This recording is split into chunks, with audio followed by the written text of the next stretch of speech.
plaisir de jouer, mais de bien jouer. C'est ça, de faire un beau football. C'était ça, quoi. Et il a quand même eu la chance d'avoir il a eu Douis, enfin des grands joueurs. Hello hello, bienvenue sur Ma Passion Mon Job, le podcast qui vous emmène en exploration dans les coulisses de métiers passion. Je suis Célia Leduc et chaque semaine, je vous invite à parler de quelque chose de très important pour moi dans la vie, la passion. Et parce que quand on la relie au milieu professionnel pour faire ce qui nous fait vraiment vibrer, c'est encore mieux. Je vous partage ici mes inspirations et vous invite à découvrir les univers d'audacieuses et audacieux qui ont décidé de faire chaque jour de leur vie ce qu'ils aiment vraiment. Est-ce que vous aussi, vous avez dans votre famille un modèle, une personne dont vous êtes particulièrement fier pour son parcours professionnel ? En ce qui me concerne, il s'agit de mon grand-père, Lucien Leduc, qui était entraîneur de football et qui a eu une belle carrière dans ce domaine. C'était vraiment un métier passion, puisque le football, pour lui, c'était un plaisir, une passion, quelque chose auquel il pensait constamment. J'ai eu envie de revenir un petit peu sur son parcours et sur comment il a vécu ce métier passion tout au long de sa vie. Donc avec ma grand-mère, Andrea Leduc, qui a 97 ans, mais qui est toujours en forme et qui nous parle dans cet épisode de ce métier qu'elle a suivi elle aussi en tant que femme de footballeur. Voilà, en tout cas, je suis très très contente de vous partager cet épisode et j'espère qu'il vous plaira.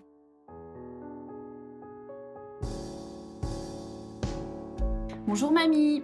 Bonjour ma chérie. Donc aujourd'hui, je te reçois sur le podcast. Je suis très très contente pour que tu me parles de Papy et de sa carrière qu'il a eu de joueur et d'entraîneur de foot, puisque Papy c'était quelqu'un de très passionné par son job. Mais avant ça, est-ce que tu pourrais te présenter à nos auditeurs et auditrices ?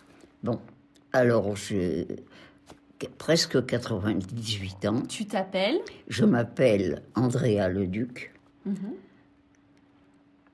Tu habites ? J'habite à Annecy. En Haute-Savoie. En Haute-Savoie. Et aujourd'hui, tu vas nous parler... Et aujourd'hui, tu m'as demandé de te parler de Papy. Pour te faire plaisir. Tu as accepté. Voilà, donc merci pour ta petite présentation. Moi, je suis très très contente d'avoir toujours ma grand-mère à ton grand âge pour que tu puisses me parler un petit peu de Papy et de tout ce qu'il a fait, puisque c'était quelqu'un de très très passionné par son job. Alors, pour commencer, est-ce que tu pourrais nous dire, donc Lucien Leduc, mon grand-père, était joueur et entraîneur de football, mais aujourd'hui, on va surtout parler de sa carrière en tant qu'entraîneur et de son métier passion d'entraîneur de foot. Est-ce que tu peux nous dire un petit peu... entre quelle année et quelle année il a été joueur, il a commencé sa carrière en tant que joueur professionnel et jusqu'à quand, en fait, il a exercé en tant qu'entraîneur ? Voilà, il a été joueur professionnel à 18 ans. Donc en 1936. Voilà. Et il a continué, évidemment. Alors, c'était... à Boulogne-sur-Mer. Voilà, et ensuite, il a terminé sa carrière. Et il a terminé sa carrière en 1984. Voilà, c'était au PSG. Au PSG, il a entraîné le PSG, voilà. Ok, très bien. Donc, finalement, ce métier, il a exercé toute sa vie, en fait. Voilà. Il a d'abord été joueur, puis entraîneur. Est-ce que tu peux me raconter un petit peu, et raconter aux personnes qui nous écoutent, comment est née cette passion pour le foot chez lui ? Elle est née lorsqu'il était tout gamin. Il jouait sur la plage. Donc il était originaire du Touquet, Non, il était originaire du Portel. Oui, du Portel, c'est c'est une petite agglomération à 5 km de Boulogne-sur-Mer. Et il jouait au foot tout petit sur la plage ? Voilà, comme tous les jeunes, quoi. Et il adorait ça. Et tout de suite, son entourage a constaté qu'il était très doué. Et même du point de vue physiquement, bien sûr, mais surtout, il avait vraiment le sens du football. Ouais, la stratégie, l'intelligence voilà, du jeu. C'est ça. Déjà tout petit, il était malin pour jouer. Voilà, c'est ça. Et donc, il a commencé à être professionnel. Alors juste pour revenir, il est né dans une famille, donc il a perdu son père très jeune, à l'âge de 4 ans. Il a été élevé par sa mère, qui tenait une boucherie, et je crois que toute sa famille était bouchée, donc il n'était pas forcément prédestiné. Il avait 2 frères, et les 2 étaient bouchés. Ok, et lui, il n'avait pas forcément envie de se diriger vers la boucherie. Ah, mais pas du tout. Et puis, il était beaucoup plus jeune que ses frères, et il était un petit peu l'enfant gâté de la famille. Ouais, le petit dernier, en fait. Voilà, le petit dernier, c'est ça. Et du coup, au moment de l'orientation, en tout cas de ce qu'il t'a dit, de ce que tu te rappelles qu'il t'a dit, parce que tu le connaissais pas encore à l'époque, bien sûr, parce que... il t'a dit qu'il ne s'est pas vraiment posé de questions et qu'en tout cas, c'était le foot qui le passionnait. Et il a commencé à s'entraîner au foot professionnellement à Boulogne-sur-Mer. Ouais. À quel âge il avait 18 ans quand il a... commencé en tant que professionnel. Voilà. Ok. Très bien. Et toi, tu l'as rencontré un petit peu plus tard quand il est venu s'entraîner à Clermont-Ferrand, puisque toi, tu es auvergnate. Voilà, c'est ça. Je suis auvergnate. Quand il s'entraînait en tant que joueur il avait été... C'était la période, c'était pas la fédération n'avait pas encore commencé, puis c'était encore l'occupation. Et il avait été... Parce qu'à ce moment-là, les joueurs appartenaient au club. Et on l'avait obligé, il jouait à 7, et avec qui ils avaient joué une finale de coupe. Ouais. Et ils l'ont obligé de venir jouer à Clermont-Ferrand. Ah. Au départ, il n'y tenait pas tellement, mais enfin il y est allé, et en fait, c'était le destin. Et c'est là qu'on s'est rencontrés. Coup de foudre, et voilà, vous êtes rencontrés. Et finalement, après, tu es parti avec lui, et tu l'as suivi finalement toute sa carrière. Ah oui, toute la carrière. Alors, Mamie, est-ce que tu peux me dire quels sont les grands clubs dans lesquels il a entraîné ? Voilà. Alors, dans les clubs professionnels, il y avait donc Monaco. Mm-hmm. Monaco, c'est là où il a fait sa plus grande carrière. Okay. Il a entraîné Reims, qui était une assez bonne équipe, puisque c'était la grosse équipe phare, mais seulement, il y avait eu... Et il a également entraîné Marseille ? Il a entraîné Angers, en France. Avant, il avait entraîné le Servette de Genève. Voilà, donc il a travaillé en Suisse aussi. Et en fin de carrière, après il a entraîné aussi d'autres clubs. En fin de carrière, il est allé en PSG. Mais il avait quand même 65 ans. D'accord. Et c'était quand même... Puis là, c'était quand même... C'était la fin de sa carrière. C'est la fin de sa carrière. D'accord, très bien. Donc il a entraîné aussi à l'étranger, c'est ça ? Oui, au Servette. Oui, mais à part la Suisse, aussi au Maroc. En Algérie. Au Maroc et en Algérie. Au Maroc, en Algérie. En Algérie, c'était le club... en Algérie, c'était... comment il s'appelle ? C'était un grand club, en tout cas. Donc finalement, vous avez beaucoup voyagé grâce à son métier. Sûr. Et toi, tu le suivais partout ? Comment ça se passait ? Bien sûr. Et tu l'encourageais ? Forcément. Puis c'était mon mari, j'étais toujours là pour... Et toi, tu aimais le sport ou pas plus que ça à la base ?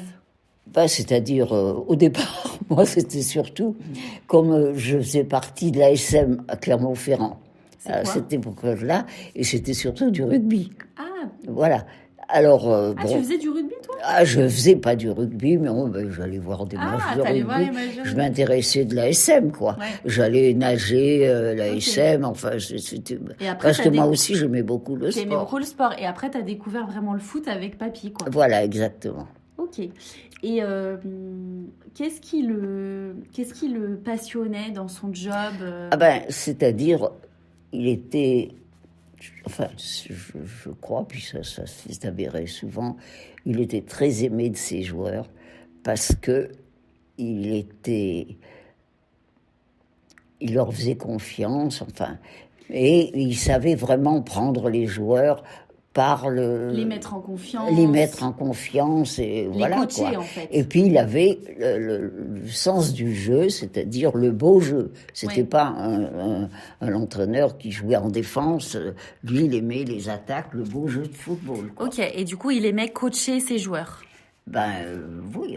Et finalement, il a plus aimé être entraîneur que joueur. Il s'est plus révélé dans ce métier. Ah oui, plus c'est-à-dire il a commencé sa carrière de joueur. Il était déjà, il avait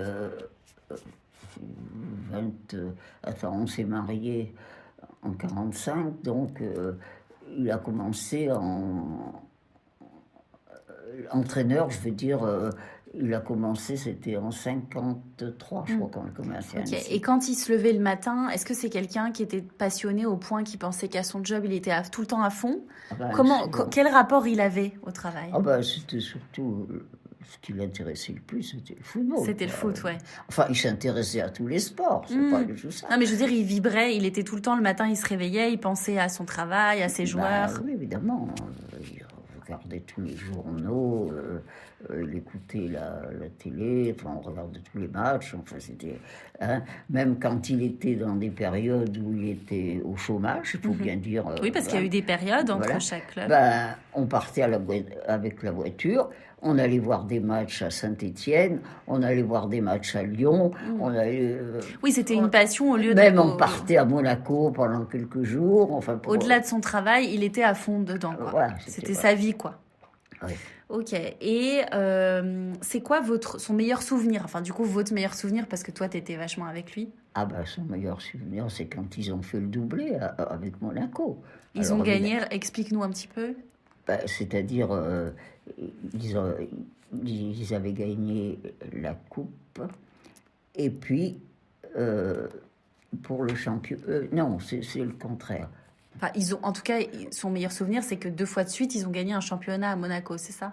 Voilà, c'est ça. Ok. Et Enfin, deux périodes différentes, parce que c'était la première période, puis après, quand il est retourné à Monaco, ils ont été à nouveau champions de France. Ça doit être une joie indescriptible quand ton équipe gagne un match. Forcément, bien sûr. Ça, c'est le métier qui veut ça. Ouais. Et à l'inverse, la plus grande difficulté dans sa carrière, le moment le plus dur? Ça a été à Marseille, quand il s'est fait virer. Quand ils avaient 7 points d'avance, ils étaient qualifiés en Coupe de France. Et c'est une dizaine de matchs, avant la fin du championnat, que son président l'a obligé de partir. Pas avec la fédération, c'est-à-dire, non, c'est pas avec la fédération, c'est parce que le président voulait former l'équipe, et ça, de ce côté-là, lui, il n'acceptait pas du tout que ce soit, parce que c'est lui qui connaissait ses joueurs. Ah oui, il voulait lui-même les coacher, il voulait pas que ce soit le président voilà, de la fédération. C'est ça. Donc, suite à ce problème, on voulait lui imposer des joueurs que lui... Alors que le succès était au rendez-vous, je veux dire, il avait des résultats. Bien sûr. Alors, d'ailleurs, beaucoup de gens se demandaient pourquoi il avait été viré. On s'est dit, mais c'est pas possible, il a pioché dans la caisse, il a quelque chose, que lui, il s'occupait pas du tout d'argent. Et au final, il y a eu plus de moments positifs ou de moments difficiles, je me pose la question. Certainement, bien sûr. Il y a eu plus de moments positifs que difficiles? Il a eu, parce qu'il... il a eu de la chance aussi. Il avait une certaine réputation, quoi. On savait comme il avait eu des résultats, c'est toujours pareil. Donc dans sa carrière... C'est un métier, il faut gagner, si on ne gagne pas. Dans sa carrière, il a eu quand même beaucoup de choses qu'il a gagnées. Après, pas tout le temps, mais beaucoup. Et toi, tu as l'impression que ça lui a apporté au quotidien... un plaisir au quotidien forcément. Quand on gagne des matchs... Non, mais son métier, t'as l'impression que... c'était surtout ça qui l'intéressait, quoi. Ouais, c'était ça qui l'intéressait. Voilà. Ok, très bien. Est-ce qu'il avait des modèles, des personnes qui l'inspiraient un peu dans son travail? Est-ce qu'il y avait des choses qui le... c'est-à-dire, il suivait le football à fond, quoi. Et puis, il y a certains entraîneurs l'influençaient plus ou moins, quoi. Je me rappelle plus déjà. Ouais. En tout cas, il se tenait au courant de tout. J'étais vraiment dans le... Et quel conseil tu penses qu'il aurait pu donner à des gens qui voulaient se lancer dans le foot? Parce qu'il aimait coacher, conseiller, aider. Qu'est-ce qu'il essayait de transmettre à ses joueurs? Oui, justement, le plaisir de jouer, mais de bien jouer. C'est ça, de faire un beau football. Okay. C'était ça, quoi. Et il a quand même eu la chance d'avoir il a eu Douis, enfin des grands joueurs. Et parfois, il voyait, j'imagine, l'évolution du joueur qui partait d'un niveau bon, mais pas terrible, à devenir un très très bon joueur. Oui, bien sûr. Ça, j'imagine que c'est une satisfaction aussi en tant qu'entraîneur. Oui, bien sûr. Ok, très bien. Et quel bilan, alors, finalement, toi, tu peux faire de sa carrière? C'est un bilan assez positif, quoi, voilà. Vous avez dû beaucoup quand même déménager. Oui, mais ça, dans ce métier-là, il ne faut pas avoir peur de C'était un métier déménager. de passion où il y avait cette contrainte de ne pas être... Alors, tu me disais que vous aviez finalement votre pied-à-terre un peu à Annecy. Ah oui, c'était parce que c'est le premier club qui l'a entraîné, etc. Oui, bien sûr. Mais au-delà de ça, voilà, vous avez dû déménager. Il y a eu des périodes de chômage. Ça n'a pas toujours été facile, quoi. Ah bien sûr. Mais ça, c'est le rôle. Puis à ce moment-là, on ne gagne pas Maintenant, un bon entraîneur, il a un contrat, et puis il gagne tellement d'argent. Voilà, que maintenant, c'était pas ce cas-là, quoi. Ouais. Hein, oui, et comment les gens se rappelleraient de lui en tant qu'entraîneur? Qu'est-ce qu'ils pourraient dire de lui?